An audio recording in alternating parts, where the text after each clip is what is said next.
Well, we started covering some quotes from the Hunn-Beating Proverb book, which was published in 1918.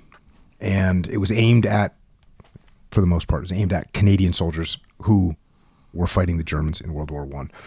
And I talked a bit about why the Germans were called Huns. It was a derogatory name, which was based on a speech that was given by Wilhelm II as the German soldiers left for China years before to stamp out the Boxer Rebellion.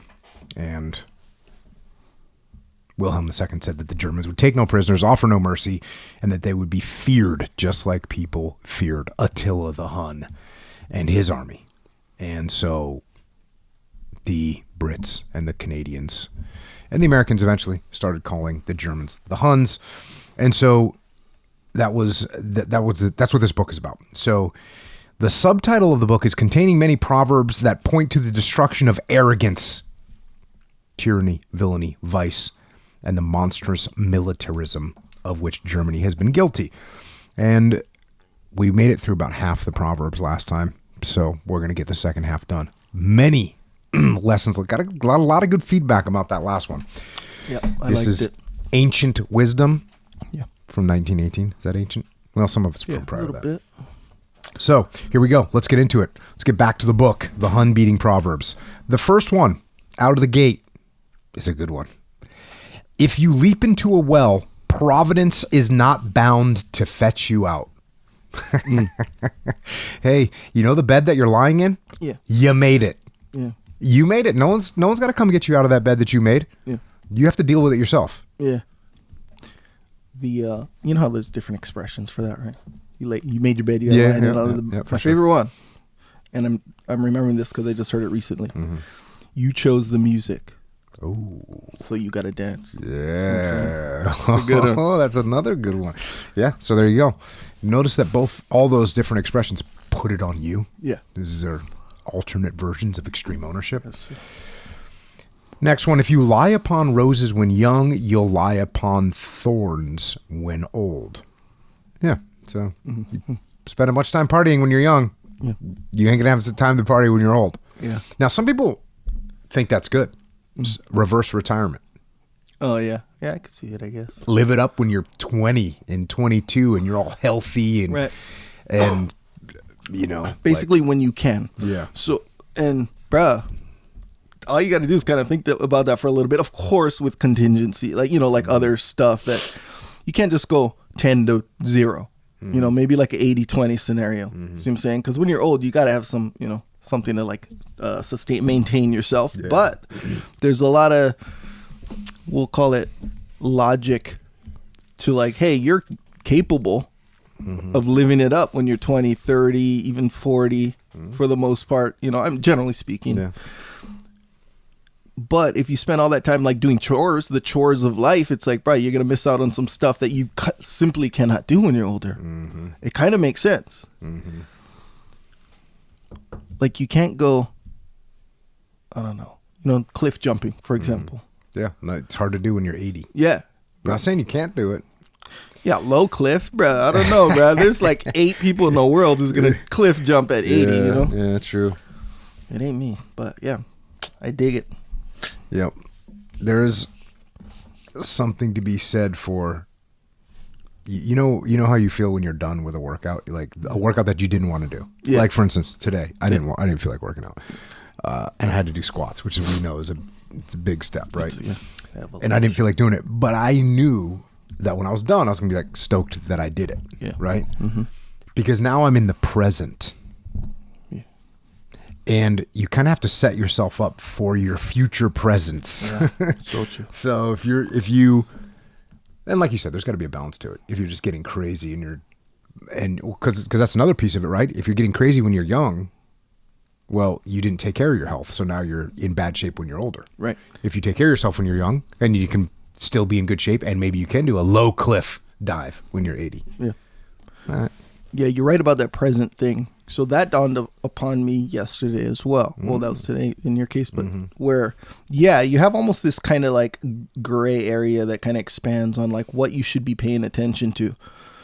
And of course, you'd be paying attention to everything, right? Learning from your past and then like planning for the future, whatever. I think that's a responsible way to do it for sure. But even when you're preparing for your future present, as you put it, which is a good way to put it, by the way, you're still in the present. So what past situation did you accommodate your present situation? So squats, for example. If you were drinking the night before, you kind of screwed up your present self at that moment. See what I'm saying? So you didn't drink. So it's like one of those things where you constantly got to be cognizant of your future present. See what I'm saying? Yeah. But if you get too cognizant, you screw your present. You see what I'm saying? Yeah. So it's kind of like, oh yeah, it's almost like, yes, I'm glad that I did this, but I can't really be glad because I'm too busy worrying about my future present. I've definitely ventured into that zone in my life, for sure. Yeah. Where, for instance, and one thing that I'm very paranoid about being late. Yes, sir. Right? So there's times in my life where I could have tried to do something, but there was a risk that I might be late for something else. Just a risk. Maybe the risk was 10%. But I'm so paranoid about being late that I wouldn't do this other thing, whatever it might be. And there's times where that was like, a work related thing. Like, I'm not going to involve with this thing because I got to do this and I don't want to be late for that thing. So, not going to do it. Hey, there's good waves. But I gotta be at work at 8. There's a chance when you're surfing that you lose your board and you got to find it, and now you don't get to the beach when you thought you were going to get to the beach, and now you're 10 minutes late for work. So what do?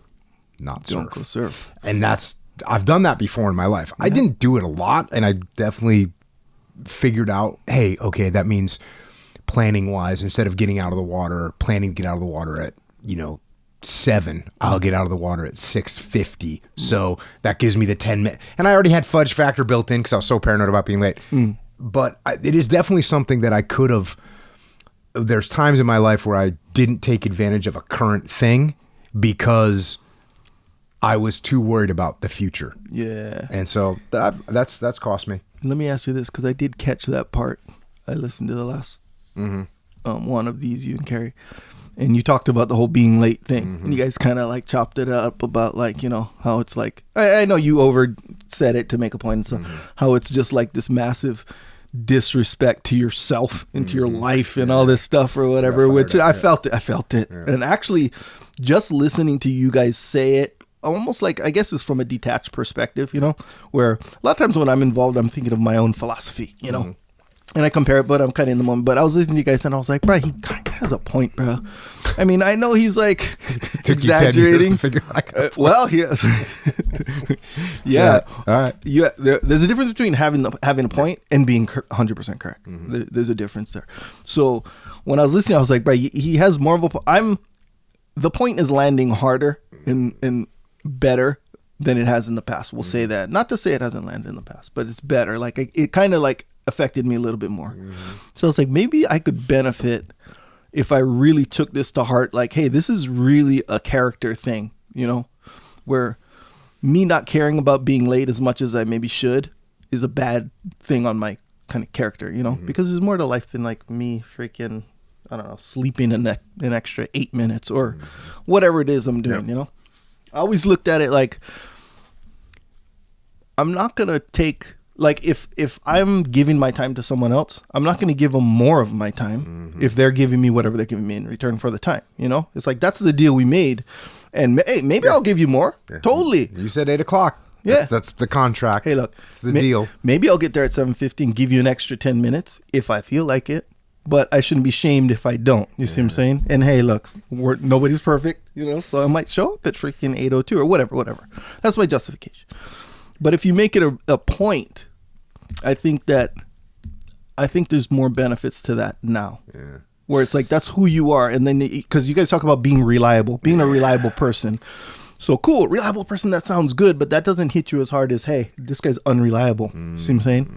That is a big difference. That's a stark difference. Yeah.